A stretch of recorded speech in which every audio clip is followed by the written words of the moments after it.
Bonjour à toutes et à tous, j'espère que vous allez bien. Bon alors écoutez, on est maintenant 700 sur la chaîne, on est à 300 des 1000 abonnés, ce serait exceptionnel qu'on arrive jusque là. Donc si vous n'êtes pas abonné, eh bien je vous invite vivement à tabasser ce bouton rouge juste en bas de la vidéo. Et c'est gratuit, profitons-en, à part l'air en ce moment, il n'y a pas grand chose à ce prix-là. Bref, bienvenue dans cette vidéo dédiée aux kamikazes, que l'on prononce kamikaze en japonais s'il vous plaît. Alors j'imagine que vous savez tous ce qu'est un kamikaze dans les grandes lignes, mais qui étaient ces soldats prêts à donner leur vie pour la patrie? Comment ont-ils pu se donner la mort sans sourciller? Et si ce que vous pensiez savoir sur les kamikazes était loin de la vérité? Afin de répondre à toutes ces questions, eh bien je vous propose de vous envoler à la découverte des kamikazes sur Tout est bon dans le Japon.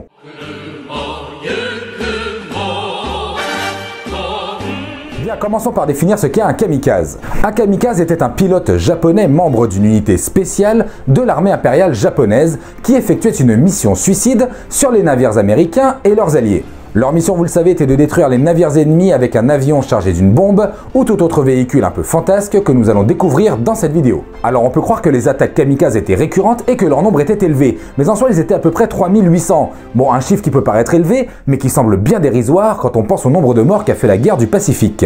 D'ailleurs, le mot kamikaze est très peu utilisé sur l'archipel japonais. On parle plutôt de shimpu, un mot qui s'écrit de la même manière, mais qui va utiliser les prononciations sino-japonaises des caractères. Ce sont les nouvelles cinématographiques qui, dès 1944, utiliseront le terme kamikaze, faisant ainsi référence au sens historique du terme. Quant à la tactique militaire des kamikazes, elle était appelée jibaku, ce qui signifie auto-explosion. Étymologiquement parlant, le mot kamikaze signifie vent divin en japonais. Il est composé des mots kami, Dieu, et kaze, le vent. La première apparition du terme kamikaze se trouve dans le Nihon Shoki et désigne un vent qui souffle sur la région d'Issei et le sanctuaire d'Amaterasu, d'où le sens du vent divin, puisqu'Amaterasu était la déesse du soleil. Cela devrait vous rappeler la vidéo sur Yamato Takeru. Il réapparaîtra ensuite à l'époque Edo dans le Nihon Daishi et désignera un soi-disant typhon qui aurait repoussé les tentatives d'invasion mongoles de 1274 et 1281 dirigées par Kubilai Khan.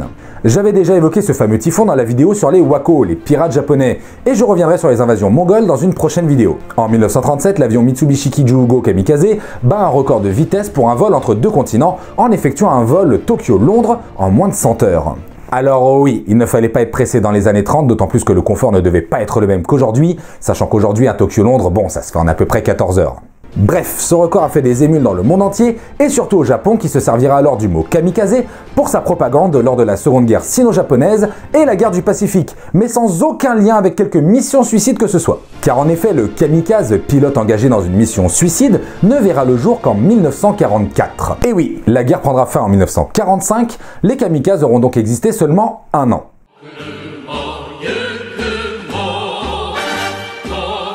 En 1932, lors de la bataille de Shanghai, que j'ai déjà évoqué dans le massacre de Nankin, 3 jeunes japonais se sont jetés dans les tranchées ennemies avec des explosifs, et boum! Cet acte héroïque fera couler beaucoup d'encre puisque des mangas, une chanson, des poèmes, des articles de presse, des tableaux furent composés en hommage à ces héros. Mais bon, la vérité c'est que leur mort résulte d'un simple accident, une erreur de préparation, un cafouillage. Mais bon, il fut dit que ce phénomène de mission suicide était le premier de l'histoire de l'humanité, s'il vous plaît. Sauf que, pas du tout.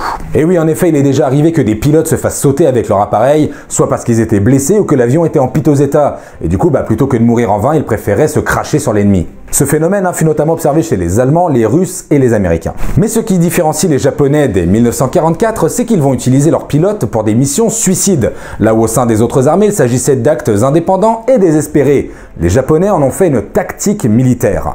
Mais quel est l'intérêt du coup de perdre des hommes et du matériel militaire onéreux ? Bon, en soi, ça sert à rien du tout, sauf qu'en 1944, l'armée américaine possédait des avions bien plus performants et beaucoup plus nombreux que ceux de l'armée japonaise. L'armée américaine, à ce moment-là, était un titan qui semblait invincible. C'est précisément la raison pour laquelle il fut proposé à l'état-major d'utiliser des bombes humaines. Mais l'état-major, à ce moment de la guerre, n'en avait pas grand-chose à foutre de cette proposition.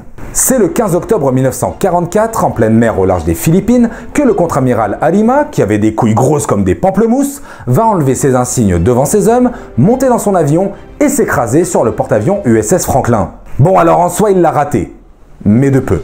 C'est grâce ou à cause de cet acte que le quartier général impérial va décider de former une unité spéciale d'attaque, la Tokubetsu Kogekitai, abrégée en Tokotai, qui par leur sacrifice invoqueront les dieux afin de stopper l'ennemi, comme ce grand typhon survenu en 1274. Ah oui, ils se sont un peu emballés les mecs, mais bon. Et pour les appareils qui explosaient avec leurs pilotes, eh bien il s'agissait de vieilles carlingues ou d'embarcations de fortune. Ah bah oui, on n'allait pas faire péter des avions tout fraîchement sortis d'usine, hein.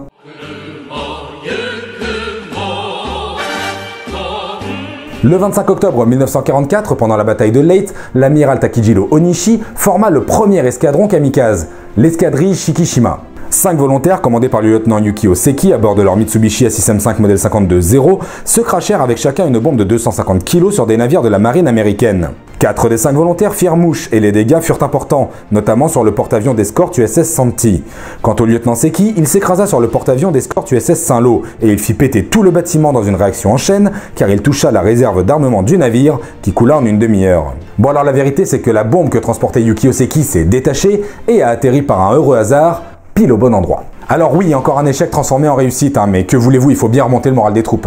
Et les kamikazes, eh bien, ne réussirent plus jamais à faire péter un tel navire. Cela dit, l'amiral Takijiro Onishi n'avait pas envie d'une guerre durable avec les Américains. Son but à lui, c'était de frapper un coup fort, histoire que les Américains n'aient d'autre choix que de négocier la paix avant d'atteindre le territoire japonais. Onishi d'ailleurs voulait que les missions suicides soient simplement ponctuelles. Mais malheureusement, la fessée qu'ils ont pris lors de la bataille de Leyte a ruiné les espoirs de l'amiral Takijiro Onishi. Toujours est-il que ce pseudo-succès a permis de lancer des attaques suicides à grande échelle. Les kamikazes étaient des jeunes de 17 à 19 ans, épargnés jusqu'ici par la guerre car ils constituaient le futur de l'empire japonais. Mais au diable le futur, ces genoux se feront désormais péter le caisson pour la patrie. Bah ils étaient volontaires après tout. Bah oui, on les réunissait à plusieurs et en public, on leur servait un beau discours sur le patriotisme, puis on les faisait se présenter et se lever. Et ceux qui étaient prêts à donner leur vie pour la patrie, eh bien faisaient un pas en avant ou levaient la main. Et tu t'en doutes, on est au Japon, dans un pays où la propagande prônait l'effort de guerre, il était donc difficile de refuser de mourir pour l'honneur. L'entraînement des kamikazes ne durait que 7 jours. 2 jours pour apprendre à décoller, 2 jours pour apprendre à piloter, et 3 jours pour apprendre tout ce qui était tactique d'attaque. Et l'atterrissage, bah il n'y avait pas besoin de savoir atterrir. Avant de décoller pour la mort, ils devaient prêter allégeance à l'empereur et réciter un poème sur le devoir du sacrifice. Ils buvaient ensuite une dernière coupe de saké, en direction de leur région natale. Enfin, ils mettaient un bandeau représentant le drapeau japonais sur leur front.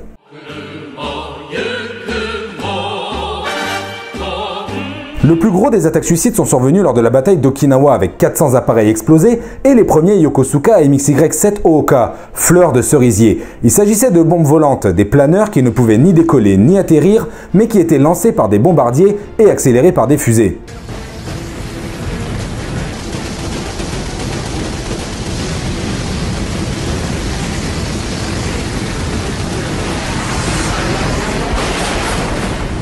Ah oui, tout un programme. Le hic, c'est que ces planeurs touchaient très rarement leur cible et étaient donc appelés baka par les Américains. Et baka, eh bien ça signifie idiot en japonais. Oui, je sais que tu sais. Mais ce que tu ne sais peut-être pas, c'est qu'il n'y avait pas que des avions qui étaient utilisés par les kamikazes.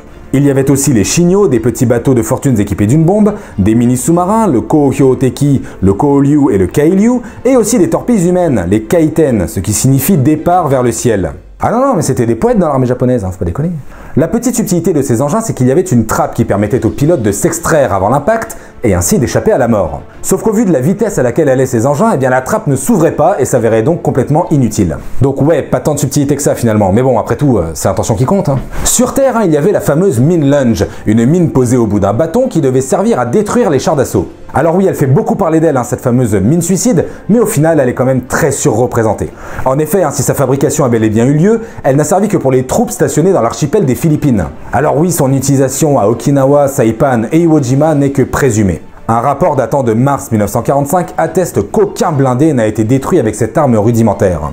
Mais un combattant atteste toutefois qu'un M7 Priest a bien été détruit avec une mine lunge. Mystère. Toujours est-il que les Japonais étaient prêts à sacrifier autant d'hommes que nécessaire pour défendre leurs côtes contre les Américains et leurs alliés.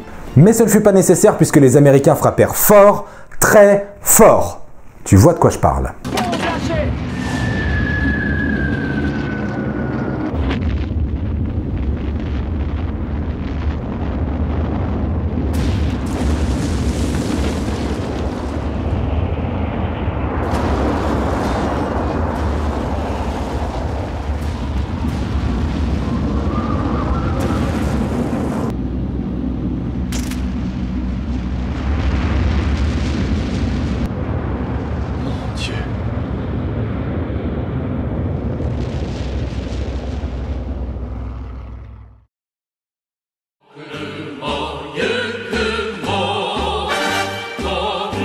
Au final, même si les attaques kamikazes n'ont pas permis de gagner la guerre, et que beaucoup de jeunes sont morts, on peut le dire, en vain, cette tactique militaire fut plus ou moins efficace, car un certain nombre de navires furent coulés, même si les navires les plus importants ont été épargnés.